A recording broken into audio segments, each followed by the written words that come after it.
Hello నమస్తే. నేను journalist Srinivas.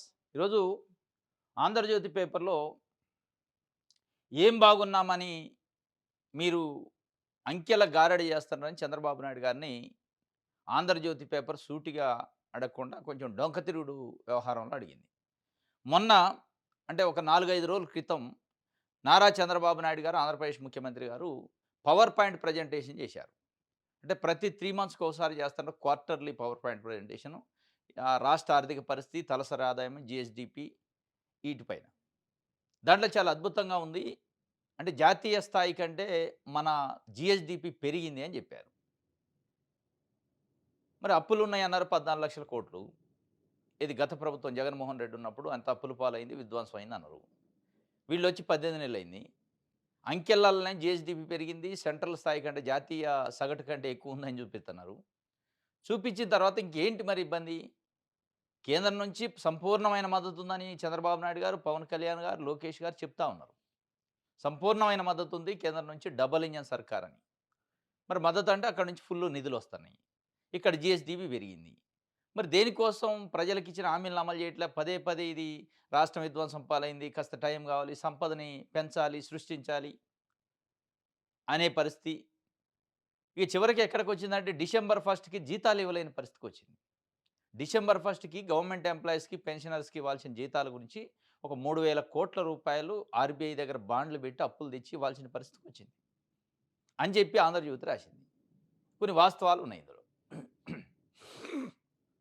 ఏంటి మరి అసలు ఏం బాగుందని ఈ అంకెలేంది, ఈ కథ ఏంది మరి లేదని చెప్పొచ్చు కదా! మా రాష్ట్ర పరిస్థితి బాగాలేదు. మా రాష్ట్ర పరిస్థితి చాలా ఇబ్బందిగా ఉంది అనంటే కదా కేంద్రం నుంచి సాయం చేసేది. కేంద్రం నుంచి పన్నులలో వచ్చే వాటా 42% యావరేజ్‌గా ఉంటది ప్రతి రాష్ట్రానికి. కానీ బీజేపీ నరేంద్ర మోడీ గారు అధికారంలోకి వచ్చిన తర్వాత దాన్ని మార్చారు. ఇట్లా గాదు. ఫిక్స్‌డ్‌గా ఏది 42% రిటర్న్ ఇయ్యటం అనేది గాదు. ఆ రాష్ట్ర ఆర్థిక పరిస్థితిని బట్టి, ఆ రాష్ట్రం కాస్త ఇన్‌కమ్ డెఫిసిట్‌లో ఉందనుకోండి కాస్త ఎక్కువియటం. ఒక రాష్ట్రం ఇన్‌కమ్‌లో మంచిగుందనుకోండి దానికి తక్కువియటం. టాక్స్ రిటర్న్ ఇచ్చే దాంట్లో. మన రాష్ట్రంలో ఏం చేస్తున్నారు చంద్రబాబు నాయుడు గారు అంకెల గారడిలో చాలా అద్భుతంగా ఉందని చూపిస్తున్నారు. అద్భుతంగా ఉందన్నాక అక్కడి నుంచి రావాల్సిన టాక్స్‌లు ఎట్టొస్తాయి? రావు. రాకపోగా చాలా నష్టం జరిగే అవకాశం ఉందని ఒక వార్తని రాసింది. కుర్రోడు చూడటానికి టిప్ టాప్‌గా ఉన్నాడు. రకరకాల లెక్కలు చెప్తూ గొప్పలకు పోతున్నాడు. ఆ కుర్రోడు ఎవరంటే చంద్రబాబు నాయుడు గారు. కానీ జేబులో చిల్లి కావలేదు. క్రెడిట్ కార్డ్‌లు అప్పులతో కాలం నెట్టుకొస్తున్నాడు. అదే సమయంలో పైకి వినిపించకుండా బేద అరుపులు అరుస్తున్నాడు. సాయం కావాలంటున్నాడు. మరి అవతల వారు నమ్మేదెలా? సాయం చేసేదెలా? సాధారణ ప్రజలకు కూడా సులువుగా అర్థమయ్యేలా చెప్పాలంటే ఏపీ ఆర్థిక పరిస్థితి అచ్చం ఇలాగే ఉంది. కరెక్టే ఇది. కానీ గ్రాఫిక్సు, లెక్కలు మొత్తం మేమేదో ఉద్ధరించినాం, చేసినాం అని చెప్పుకోవడానికి రకరకాల ఇదొక్కటే కాదు. ఒక అప్పుల విషయం కాదు. ఆంధ్రప్రదేశ్‌లో ఉన్న బుద్ధిజీవులు ప్రజలు మాట్లాడుకునేది చాలా విషయాలలో అమరావతి నిర్మాణం విషయంలో కావచ్చు, పోలవరం విషయంలో కావచ్చు, పెట్టుబడులు తెచ్చే విషయంలో కావచ్చు, ఈ గూగుల్ డేటా సెంటర్ విషయం కావచ్చు, అదాని డేటా సెంటర్ విషయం కావచ్చు. అనేక అంశాల్లో చాలా అర్ధ సత్యాలున్నాయి అని చెప్పి ప్రజలు మాట్లాడుకుంటున్న పరిస్థితి. ఈరోజు ఆంధ్రజ్యోతి కేవలం అప్పుల గురించో, జీఎస్‌డీపీ గురించో రాసింది గానీ, ఇట్లాంటి అనేక అంశాలపైన ఆ రాష్ట్రం వెలిగిపోతుంది, చాలా అద్భుతంగా ఉంది, చాలా ముందుకు పోతుంది, విజనరీతోని చేస్తాను అంటాడు గదా! ఈ విజనరీ అనుకున్న లెక్కలన్నీ కాగితాలకే పరిమితం తప్ప, వాస్తవాల్లో అర్ధ సత్యాలున్నాయి. కాగితాల్లో చూపిస్తున్నారు లెక్కలు. డేటా సెంటర్ వచ్చింది, ఇన్ని లక్షల కోట్లు, ఇన్ని వేల కోట్లు పెట్టుబడులొచ్చినియి, ఇన్ని లక్షల ఉద్యోగాలొస్తాయి, 20,00,000 ఉద్యోగాలు, 16,00,000 ఉద్యోగాలు అని చెప్తున్నారు. కానీ అంత లేదాడ. అంత లేదని చెప్పడానికి నిన్న కాగ్నిజెంట్ సంస్థ ఇచ్చిన షాకే దానికి ఉదాహరణ. వాళ్ళు చాలా సింపుల్‌గా చెప్పారు. మీరేదో కండిషన్‌లు పెట్టి 2033 కల్లా కంప్లీట్ కావాలి. ఇన్ని వేల మందికి ఉద్యోగాలు ఇయ్యాలంటే మాతోని కాదు. ఆ కండిషన్‌కి మేము ఒప్పుకోం. మేమే కండిషన్‌లు పెడతాం మీరు ఒప్పుకోవాలని ప్రభుత్వానికి కండిషన్‌లు పెట్టారు. అది పూర్తి చేసినా చేయకపోయినా మాకిచ్చిన భూములు గుంజుకోవద్దు. మా పైన చర్యలు తీసుకోవద్దు. మేము ఉద్యోగాలు ఇచ్చినా ఇయ్యకపోయినా మా పైన చర్యలు తీసుకోవద్దు. మేము ఏం చేసినా చేయకపోయినా మాకిచ్చే రాయితీలివ్వాలి. అని చెప్పి పన్నులలో గాని, కరెంటులో గాని, నీళ్లలో గాని, భూమిలో గాని రాయితీలు ఇవ్వాల్సిందే. ఇవన్నీ ఇస్తా అంటేనే మేమొస్తాం. మేమేం చేసినా చేయకపోయినా పర్లే. మేము ఇప్పటికిప్పుడు కంపెనీ స్టార్ట్ చేస్తామా? లేట్ అయిద్దా? ఇంకా 4 రోజులు పట్టిద్దా? 10 ఏళ్ళు పట్టిద్దా? మాకు కండిషన్స్ పెట్టొద్దు. మేము కండిషన్స్ పెడతాము. ఈ కండిషన్స్‌కి ఓకే అంటే మేము పెట్టుబడులు పెడతామని షాక్ ఇచ్చింది. ఒక కాగ్నిజెంట్ కాదు. ఇక మిగతాయి కూడా క్యూ కడతాయి అదే పద్ధతిలో. ఇగో ఇట్లా ఉంది చంద్రబాబు నాయుడు గారి కూటమి పరిపాలన అనేది 'ఆంధ్రజ్యోతి' పేపరు చెప్తుంది. మరి దీని వెనకున్న సత్యం వాస్తవాలైతే కొన్ని ఉన్నాయి గానీ, ఎందుకు రాశిండు అనేది ఇగ మనకు భవిష్యత్తులో తెలవాలి. ఈళ్ళు రాసే 'ఈనాడు', 'ఆంధ్రజ్యోతి' రాస్తున్న వార్తల్లో వాళ్ళ ఇంటెన్షన్ ఎజెండా ఏరే ఉంటది. అంటే ప్రజల కోసం ఏదో అప్పుడప్పుడు రాసినట్టు అనిపిస్తది గానీ, దాని ఎజెండా ఎనకాల ఉన్న ఎజెండా వేరే ఉంటది. అంటే రాష్ట్రం బాగాలేదు, రాష్ట్రం పరిస్థితి ఆర్థిక పరిస్థితి బాగాలేదు. కాబట్టి చంద్రబాబు నాయుడు గారు ఏం చేయలేడని చెప్పేదానికి ఒక పునాదేసి ఇక స్టార్ట్ చేశారా అనేది తెలవదు గానీ, మొత్తానికైతే రాశారు. వాస్తవాలు కొన్ని ఉన్నాయి ఇందులో. రాష్ట్రం పరిస్థితి అస్సలే బాలేదు. ఉద్యోగులకి జీతాలు ఇయ్యలేని పరిస్థితిలో ఉంది. పెద్ద పెద్ద మాటలు చెప్తున్నారు చంద్రబాబు నాయుడు గారు. కేంద్రం నుంచి రావాల్సిన స్థాయిలో రావట్ల నిధులు. గ్రాంట్లు రావట్ల, నిధులు రావట్ల. ఈవెన్ ట్యాక్స్‌లు కూడా రావట్ల. మనం ఇక్కడ నుంచి పే చేసిన ట్యాక్స్‌లు కూడా రిటర్న్ వచ్చే పరిస్థితి ఆ స్థాయిలో లేదు. దీనిపైన అంటే మిమ్మల్ని మోసే పత్రిక రాసింది కాబట్టి ఇప్పటికైనా అలర్ట్ అయ్యి, యెస్ మనం ఏం చేస్తున్నాం? ఏం చేయాలి? ఎలా చేస్తే ఈ రాష్ట్రం ముందుకెళ్తుంది? అనే అంశాలపైన ఆలోచిస్తే సంతోషంగా ఉంటది. ఇది రాష్ట్ర స్థూల ఆర్థిక ఉత్పత్తి రయ్యిమని దూసుకుపోతుందంట. తలసరి ఆదాయంలో దేశ సగటును మించి టాప్‌కు లేపుతుందట. కానీ ఖజానా మాత్రం ఖాళీగా ఉంది. అన్నింటికి ఆర్థికంగా కటకట. ఏమిటి ఈ వింత పరిస్థితి అనుకుంటున్నారా? కొన్ని అవసరాల కోసం చెప్తున్న గొప్ప లెక్కలే మరో కోణంలో కొంప ముంచుతున్నాయి. రాష్ట్రానికి రావాల్సిన కేంద్రం సాయం దక్కకుండా చేస్తున్నాయి. మరి ఆ లెక్కల గొప్పల వల్ల ఏపీకి జరిగేది మేలా? కీడా? అంటే సూటిగా చెప్పలేని పరిస్థితి. జీఎస్‌డీపీ పెంచి చూపిస్తే కొన్ని అప్పులు ఎక్కువ తెచ్చుకోవచ్చు. అంతా బాగుందని చెప్తే బ్రాండ్ ఇమేజ్ పెరగవచ్చు. కానీ అదే సమయంలో కేంద్రం పన్నుల్లో వాటాలు, గ్రాంట్‌లకు భారీగా కోతలు పడుతుంది. ఇదనమాట. జీఎస్‌డీపీ పెంచి చూపిస్తే కొన్ని అప్పులు ఎక్కువ తెచ్చుకోవచ్చట. Brand image పెరిగిద్దట. పెరిగి పెట్టుబడిదారులు వస్తారట. జీఎస్‌డీపీ ఎక్కువ చూపిస్తే అప్పులిస్తారా? ఎవరిని మీరు మభ్యపెడుతున్నారు మళ్ళీ ఈ వార్తలో? చంద్రబాబు నాయుడు గారు జీఎస్టీ ఎక్కువ చూపించింది తప్పుడు లెక్కలే ఇది. పక్కాగా చెప్తుండు. ఎక్కువ చూపించారట. ఎక్కువ చూపించడం ఏంటిది? ఉన్నదానికంటే ఎక్కువ చూపించిండంటే తప్పుడు లెక్కలు, తప్పుడు మాటలు చెప్పిండు. ఎందుకు చెప్పిండు తప్పుడు అంటే దాన్ని కూడా సమర్థిస్తాండు. ఎందుకు అంటే మనకు అప్పులు రావాలి కదా! పెట్టుబడులు రావాలి కదా! ఇమేజ్ పెరగాలి కదా! అంటే ఇమేజ్ పెరగాలని లేనిది ఉన్నట్టు రాస్తారా? ఏదో ఎనకటి శాస్త్రం ఉంది ఒకటి. పెళ్లి సంబంధానికి పోతే అబ్బాయోళ్ళు ఇదంతా మందే మామిడి తోట, ఇయన్నీ చెరుకు తోటలన్నీ మనీ అని ఎవడియో చూపించారట. అట్లా చూపిస్తే ఇస్తారా? ఈవెన్ బ్యాంకులు పర్సనల్ లోన్‌కి అప్లై చేసినా, హౌస్ లోన్‌కి అప్లై చేసినా, ప్రాపర్టీ లోన్‌కి అప్లై చేసినా, వాళ్ళ సిబిల్ స్కోర్ చూస్తరు. నీ కథ ఏందో చూస్తరు. నీ రీపేమెంట్స్ ఏందో చూస్తరు. ఇయన్నీ చూడంది ఉట్టిగా ఇయ్యరు. ఇండివిడ్యువల్‌గా బ్యాంకు లోన్ ఇయ్యాలన్న. ఒక రాష్ట్రానికి లోన్ ఇయ్యాలంటే ఇక చంద్రబాబు నాయుడు గారు ఫిగర్స్ ఏసి జీఎస్‌డీపీ ఫుల్లుగుందంటే ఇస్తారా? ఇమేజ్ పెరిగిద్దా దాంతోని? ఇదేమి ఇమేజు? ఇట్లాంటి ఇమేజ్ పెంచే 2014, 19 మధ్యలో ఆంధ్రప్రదేశ్ రాష్ట్రానికి ఈరోజు రాజధాని లేని పరిస్థితి తెచ్చారంటే ఇగో ఇయ్యే. అభూత కల్పనలో అసత్యాలు, అర్ధ సత్యాలు చెప్పే అక్కడ ఏదో అయిపోతుంది అమరావతి అద్భుతంగా ఉందని గ్రాఫిక్స్‌లో చూపించారు. ఆ గ్రాఫిక్స్ కాస్త మొత్తానికే మూలన పడే పరిస్థితి వచ్చింది. దానికి చంద్రబాబు నాయుడు గారి ప్రభుత్వం కారణం అప్పుడు. అసలు ఆ గ్రాఫిక్స్‌లో చూపించారు తప్ప ఇట్లాంటి పవర్ పాయింట్ ప్రెజెంటేషన్స్‌లో చూపించారు తప్ప, సింగపూర్ కన్సల్టెన్సీలో వచ్చింది తప్ప, అసలు భారత పార్లమెంట్‌లో దానికి గుర్తింపు రాలే. బేసిక్ ప్రిన్సిపల్ మర్చిపోయి మిగతా గ్రాఫిక్స్‌లో చూపించారు. 5 ఏళ్ళు టైమ్ పాస్ చేశారు. ఇప్పుడు కూడా సేమ్ అదే చేస్తున్నారు వాళ్ళు. ఇప్పటికి అప్పటికి ఏం తేడా లేదు. సేమ్ అదే చేస్తున్నారు. అదే గ్రాఫిక్స్, అదే పవర్ పాయింట్ ప్రజెంటేషన్‌లు ముందుకు పోయే పరిస్థితి లేదు. డెవలప్ అయ్యే పరిస్థితి లేదు. నేనేందంటే బ్రాండ్ ఇమేజ్ కోసమే అబద్ధం చెప్పిండు. అబద్ధం అయితే చెప్పిండు చంద్రబాబు నాయుడు గారు గానీ, ఆ ఫిగర్స్ అన్నీ అబద్ధం, తప్పుడు వార్తలయి, తప్పుడు లెక్కలు. కానీ ఎందుకు పెంచారు అంటే అప్పులు పుట్టటానికి, ఇమేజ్ పెరగడానికి. ఇదేమి రకం ఇమేజ్ రా నాయన! ఇది దొంగ ఇమేజ్ అంటారు దీన్ని. ఇది నారా లోకేష్ గారిని ప్రతి ఫోటోలో ఏసి కాగ్నిజెంట్ అనే సంస్థ శంకుస్థాపన కూడా లోకేష్ గారు ఎలివేషన్ చేయటానికి ప్రభుత్వం డబ్బులతోని ఇమేజ్‌ని పెంచడానికి ప్రయత్నం చేస్తుంది. యాడ్‌లేసి. ప్రతి పేజీ, ప్రతి పేపర్‌లో ఒక ఫుల్ పేజీ యాడేశారు. అట్లా రాదు ఇమేజు. ప్రజలకు సర్వీస్ చేస్తే ప్రజల్లో ఉంటే వస్తది. ఇట్లా రాదు ఇమేజు.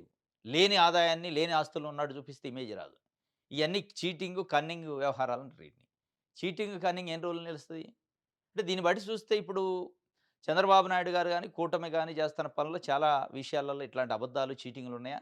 వాళ్ళు పెడుతున్న కేసుల్లో గూడా, వాళ్ళు వేధిస్తున్న కేసుల్లో గూడా వైఎస్ఆర్‌సీపీ నాయకుల పైనో, లేకపోతే ఇట్లా రకరకాల అధికారుల పైన కేసు పెడుతుండ్రు. తప్పులు చేశారని. ఆ తప్పులు నిజంగానే తప్పులా? ఇట్లాంటియేనా? ఆ పార్టీనో లేకపోతే ప్రతిపక్షం లేకుండా చేయాలనే ఉద్దేశ్యంతోనో ఉన్నవాటిని, లేనివాటిని కలిపి చెప్తుందా అనే అనుమానాలు కూడా వస్తున్నాయి. ఇది మొత్తానికైతే 'ఆంధ్రజ్యోతి' ఇది రాసింది వార్త.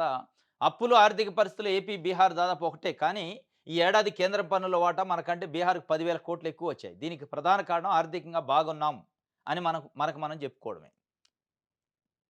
ఇదనమాట. బీహార్ ఏమో ఆర్థికంగా మేము బాగాలేమని చెప్పింది. 10,000 కోట్లు ఎక్కువ పోయినాయి పన్నులలో రిటర్న్. మనం చాలా అద్భుతంగా ఉన్నామని లెక్కలు చూపించాక వాళ్ళెందుకిస్తారు? ఇవ్వరు గదా! అది నష్టం జరుగుతుంది. చంద్రబాబు నాయుడు గారి ఈ అబద్దాల పవర్ పాయింట్ ప్రజెంటేషన్ వల్ల ఈరోజు రాష్ట్రానికి రావాల్సిన అక్కడి నుంచి రావాల్సిన పన్నులో, గ్రాంట్‌లో లేతే నిధులో రాని పరిస్థితి. ఇక వస్తే గిస్తే అప్పులొస్తాయేమో. అప్పులు ఎవరి మీద మళ్ళా ప్రజల మీదనే గదా! ఇమేజ్ వస్తదంటున్నారు. ఇమేజ్ పేపర్‌లకి పరిమితం తప్ప నిజమైన ఇమేజ్ లేదాడ వచ్చేటట్టు కనపడటంలే. రైట్. ఇది 'ఆంధ్రజ్యోతి'కి సంబంధించి. 'సాక్షి' పేపర్ చూద్దాం. మెడికల్ కాలేజీల ప్రైవేటీకరణపై మహోద్యమం పోటెత్తిన కోట్ల గళాలు. కోటికి పైగా సంతకాల ప్రతులతో జిల్లా కేంద్రాల్లో భారీ ర్యాలీలు, పోలీసుల ఆంక్షలు, నిర్బంధాలను లెక్క చేయకుండా వెల్లువెత్తిన జనవాహిని. కదం దొక్కిన విద్యార్థులు, యువత, మహిళలు, మేధావులు, సామాజిక కార్యకర్తలు. 175 నియోజకవర్గాల నుంచి జిల్లా కేంద్రాల ర్యాలీలకు స్వచ్ఛంగా తరలివచ్చిన జనం. కొత్త మెడికల్ కాలేజీలను ప్రభుత్వమే నిర్వహించాలని సర్వత్రా డిమాండ్. 17 మెడికల్ కాలేజీలు ప్రైవేటుకు ధరాదత్తం చేయడంపై నిలదీత. వైఎస్ జగన్ పిలుపు మేరకు రచ్చబండ, కోటి సంతకాల సేకరణకు అపూర్వ స్పందన. జిల్లా కేంద్రాల నుంచి భారీ ర్యాలీల నడుమ పార్టీ కేంద్ర కార్యాలయానికి సంతకాల ప్రతులు తరలింపు. ఈ నెల 18న వైఎస్ జగన్ నేతృత్వంలో సంతకాల ప్రతులు గవర్నర్కు అందజేత. ప్రభుత్వ మెడికల్ కాలేజీల ప్రైవేటీకరణ నిరసిస్తూ వైఎస్ఆర్సీపీ చేపట్టిన ప్రజా ఉద్యమం మహోద్యమంగా మారి ఊవెత్తున ఎగిసిపడింది. వైఎస్ఆర్సీపీ అధ్యక్షుడు మాజీ సీఎం వైఎస్ జగన్మోహన్ రెడ్డి పిలుపు మేరకు రాష్ట్రంలోని ప్రతి గ్రామంలో చేపట్టిన రచ్చబండ, కోటి సంతకాల సేకరణ కార్యక్రమానికి భారీ స్పందన లభించింది. మారుమూల గిరిజన గూడాల నుంచి జిల్లా కేంద్రాల దాకా సర్వత్రా కోటి సంతకాల సేకరణకు ప్రజా మద్దతు లభించింది. అన్ని వర్గాల ప్రజలు ఇందులో పాల్గొని తమ అభిష్టాన్ని సంతకాల రూపంలో చంద్రబాబు సర్కార్కు చాటి చెప్పారు. జిల్లా కేంద్రాల నుంచి భారీ ర్యాలీల నడమ వాహనాల్లో సోమవారం తాడేపల్లిలోని వైఎస్ఆర్సీపీ కేంద్ర కార్యాలయానికి సంతకాల ప్రతులను తరలించారు.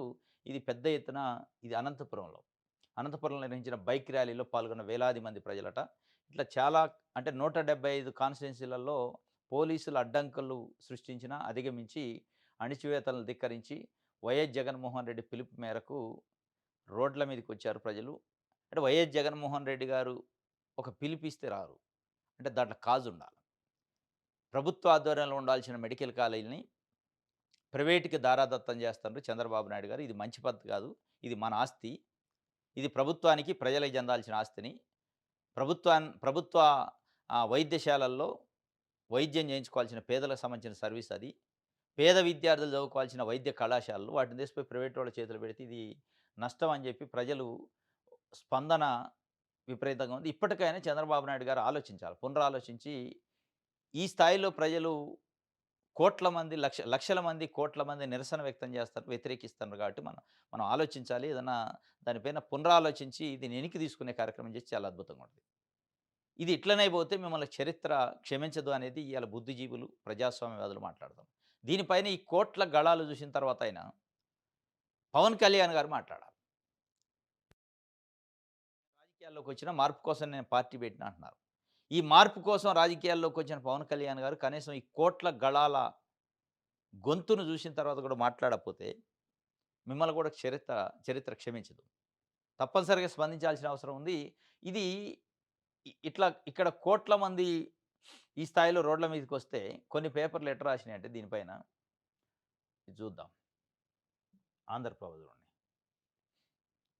పీపీపీతోనే సంపద సృష్టి అదే 3 రాజధానుల మహాకుట్ర అని చెప్పి చంద్రబాబు నాయుడు గారు చెప్తుండ్రు. పబ్లిక్ ప్రైవేట్ పార్ట్నర్‌షిప్‌పై వైకాపా అనవసర రగడ. జగన్ పాలనలో రాజధాని ఏదో చెప్పుకోలేని దుస్థితి. పీపీపీతో సంపద సృష్టిస్తారట. ఎట్లా?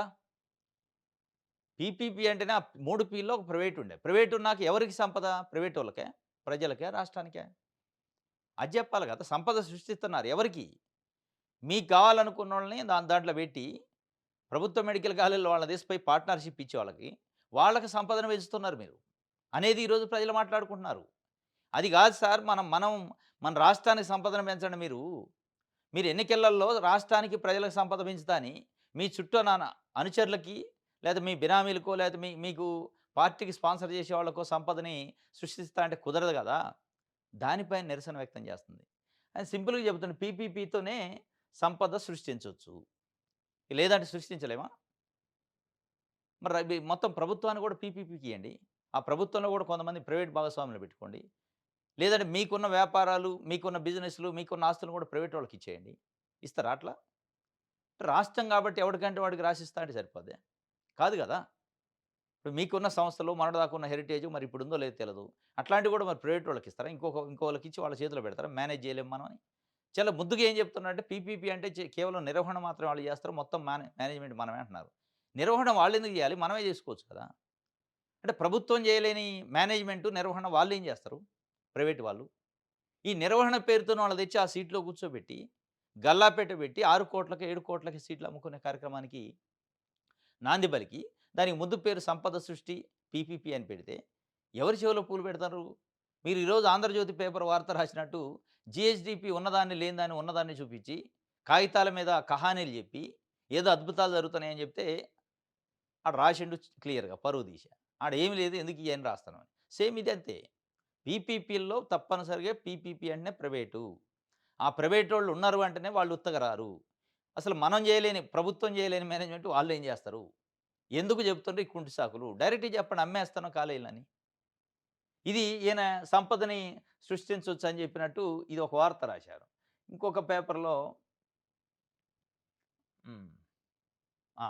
ఈనాడులో. ఈనాడు చూడండి ఎట్ట రాశారు. వైద్య కళాశాలల పూర్తి యాజమాన్యం ప్రభుత్వానిదే. అవి ప్రభుత్వ ఆస్తులు. నిర్వహణ మాత్రమే ప్రైవేట్ వ్యక్తులకట. ఒకవైపు కోట్ల మంది ప్రజలు రోడ్ల మీదకొచ్చి ఇది ప్రైవేటు పరం చేయటం అన్యాయమని వాళ్ళ గళాన్ని వినిపిస్తుంటే మీరేం చెప్తారు? పీపీపీ అంటేనే పీపీపీతోనే సంపదను సృష్టించవచ్చు.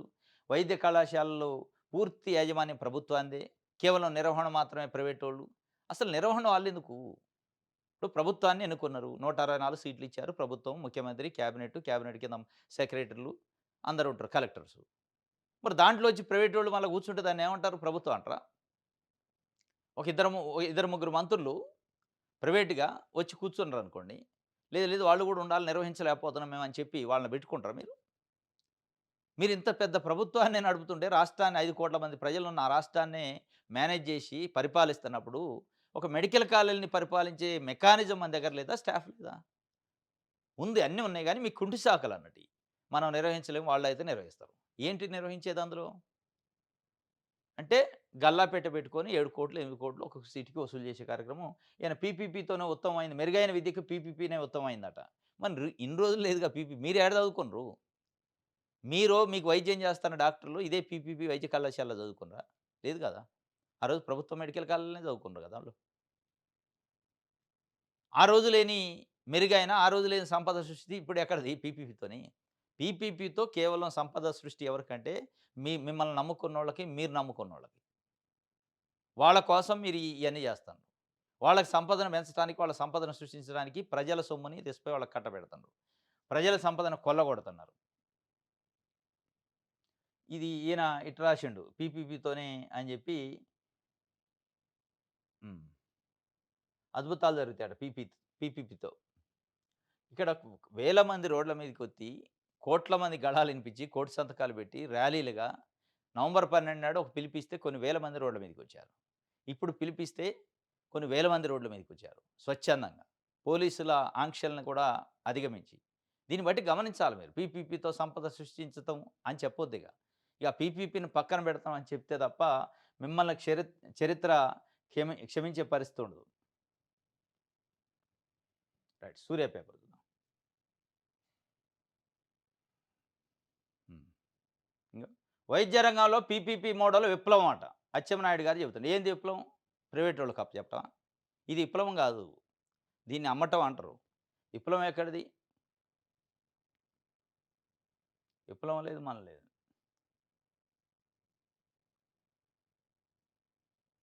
రైట్. ఇది ఆ! వార్తా పేపర్.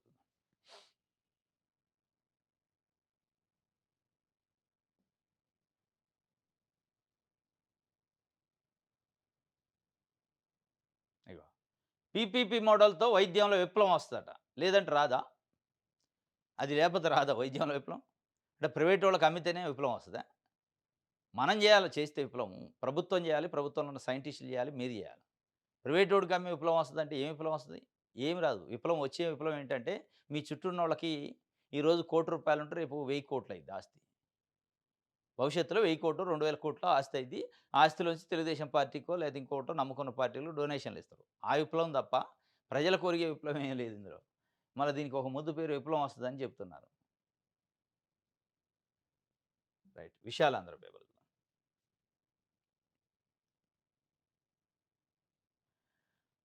ఆ! ఆశా నిరాశేన నాగబాబుకు మంత్రి పదవిపై రాజకీయ వర్గాల్లో చర్చ, కేబినెట్ విస్తరణ పైన లేని స్పష్టత, జన సైనికుల్లో నిరాశ, నైరిష్యం. ఎమ్మెల్సీగా నాగబాబు పవన్ కళ్యాణ్ బ్రదరు నాగబాబుకి అవకాశం ఇచ్చారు. అంటే జనసేన పార్టీలో కీలకమైన నేత. నాదెళ్ల మనోహరు ఈయన ఇద్దరు కూడా కీలకమైన నేతలు అధ్యక్షుడి తర్వాత. ఆయనకు వాస్తవంగా మంత్రి పదవి ఇస్తారని చెప్పి తెలుగుదేశం పార్టీ అధికారికంగా ప్రకటించింది. మంత్రి పదవి ఇవ్వబోతున్న నాగబాబు గారికి బెర్త్ ఖాయమైందని చెప్పి. ఏమైందో తెలవదు గానీ అనూహ్యంగా ఆపేశారు. అది ఎప్పుడైద్దో తెలవట్లేదు. స్పష్టత లేదు. జనసేన పార్టీలో ఉన్న జన సైనికులు నిరాశ, నైరిష్యంలో ఉన్నారు. వాస్తవంగా జనసేన చీఫ్ పవన్ కళ్యాణ్ గారు కూడా వాళ్ళ అన్నని క్యాబినెట్‌లోకి తీసుకోవాలనే ఒక దశలో ఉండే. మరి ఏం జరిగిందో లోపట ఏందో తెలవదు గానీ మొత్తానికైతే దాన్ని పక్కన పెట్టారు ఆ విషయాన్ని. ఇప్పటికే జనసేన నాయకుడు పవన్ కళ్యాణ్ గారు ఉప ముఖ్యమంత్రిగా ఉండటం, లోకేష్ గారికి ఒక రకంగా అడ్డంకిగా ఉన్నట్లు మనకి ఆ వాతావరణం చూస్తుంటే అర్థమైంది. ప్రతి గవర్నమెంట్ యాడ్‌లో లోకేష్ గారి ఫోటో ఉంటుంది. ఎక్కడ? పవన్ కళ్యాణ్ గారి పక్కనే. పవన్ కళ్యాణ్ గారి ఫోటో ఏ సైజ్ ఇస్తే దానికంటే కొంచెం పెద్దగానో లేకపోతే సేమ్ సైజో లోకేష్ గారిది లేకుండా ఎనీ డిపార్ట్మెంట్‌కి సంబంధించిన యాడ్ ప్రకటన ఇస్తే అది అగ్రికల్చర్ కావచ్చు, మత్స్యశాఖ కావచ్చు, ఇరిగేషన్ కావచ్చు, రెవెన్యూ కావచ్చు, ఏదైనా కావచ్చు, ఐటీ కావచ్చు, ఆయనకి సంబంధం లేని శాఖకు సంబంధించిన ఆ యాడ్ వచ్చినా గాని అందులో లోకేష్ గారి ఫోటో లేకుండా లేదు. ఇది ఆయనకు కొంత ఇబ్బందిగా ఉన్నట్టు అనిపిస్తుంది. డిప్యూటీ సీఎంగా లేకపోతే ఆయన ఫోటో కూడా ఏయకపోవు. ఇక మామూలు మంత్రుల లెక్కనే ఇప్పుడు అగ్రికల్చర్‌కి సంబంధించిన మంత్రి అచ్చెన్నాయుడు గారు. అగ్రికల్చర్ డిపార్ట్మెంట్‌కి సంబంధించిన యాడ్ వస్తే ఏముండాలి? ముఖ్యమంత్రి గారి పక్కన మంత్రి ఫోటో ఉండాలి. ఉండట్లే. వెల్ఫేర్ డిపార్ట్మెంట్ సంక్షేమ శాఖలకు సంబంధించి పెన్షన్‌లో ఇట్లాంటియేమైనా పెంచితేనో, ఇస్తేనో ఆ సంక్షేమ శాఖ మంత్రిది ఉండాల. ఉండట్లే. రెవెన్యూ శాఖ మంత్రికి సంబంధించి ఏదైనా విషయం వస్తే రెవెన్యూ శాఖ మంత్రిది ఉండాల. ఉండట్లే. ఇరిగేషన్ ఇట్లా రకరకాల శాఖలకు సంబంధించిన మంత్రులు ఉన్నప్పుడు వాళ్ళ ఫోటోలు ఉంట్ల కేవలం లోకేష్ గారిది ఉంటుంది. ఆ పక్కనే పవన్ కళ్యాణ్ గారిది ఉంటుంది. అక్కడ కొరకరాని కొయ్యలకైంది. ఈయన డిప్యూటీ సీఎం పెట్టి అనవసరంగా మనం ఎంటర్‌టైన్ చేసినామని ఒక మదన పడుతున్నట్టు మనకు అర్థమైతుంది. ఎందుకంటే వాళ్ళ మీడియా వ్యవహరించే తీరు, పవన్ కళ్యాణ్ గురించి రాసే రాతలు, వార్తలు, ఆయనకిచ్చే ప్రయారిటీని చూస్తే అర్థమైంది. కాబట్టి నాగబాబు గారిని మళ్ళా తీసుకొని ఇంకొక కుంపటి పెట్టుకోవడానికి రెడీ లేక ఆపారా? లేదా అక్కడ ఫాజిబిలిటీ సామాజిక వర్గాల వారికి లేదా?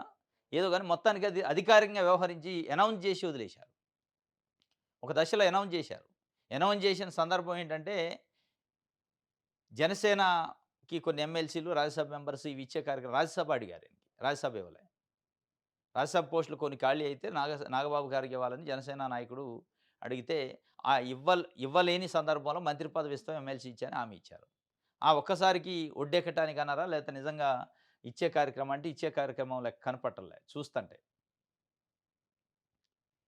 ఇది విషయాలు ఆంధ్రాకి సంబంధించి. ఇది ఈరోజు న్యూస్ అనాలిసిస్. రేపు తాజా వార్తలతో తిరిగి కలుసుకుందాం. Thank you.